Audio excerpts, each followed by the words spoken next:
Hi students, ఈరోజు మోషనియస్ straight line లో ఇంకో క్వశ్చన్ షార్ట్ కట్ మెథడ్ లో ఎలా సాల్వ్ చేయాలో చూద్దాం. ఓకే, సో మనకి మెనీ టైమ్స్ ఏంటంటే యావరేజ్ స్పీడ్ ఫైండ్ అవుట్ చేయమని అడుగుతుంటాడు.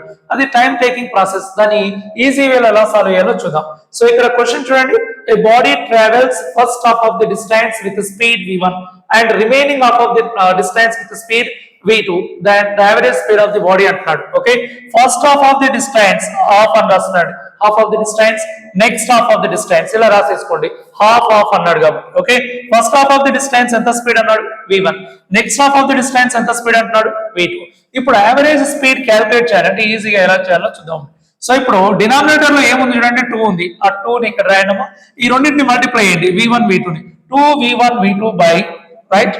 సో ఇప్పుడు ఈ న్యూమరేటర్ వాల్యూ ఎంత 1, ఇక్కడ కూడా ఎంత ఉందండి 1. సో ఈ v1 ని ఈ 1 తో మల్టిప్లై చేద్దాము, v1 into 1 v1. So next ఈ 1 ని v2 తో మల్టిప్లై చేయండి, 1 into v2 v2 right. This is average speed of the body. ఇలా షార్ట్ కట్ మెథడ్ లో ఈజీగా సాల్వ్ చేయొచ్చండి. అనదర్ క్వశ్చన్ చూద్దాం రైట్.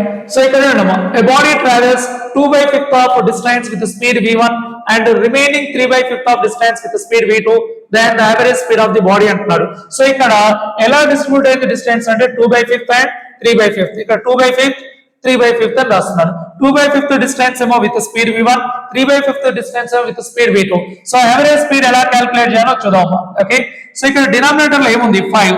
సో 5 రాసేద్దాం. 5 ఈ రెండింటిని ప్రొడక్ట్ చేయాలి, v1 v2 ని. So v1 into v2, 5 v1 into v2 by.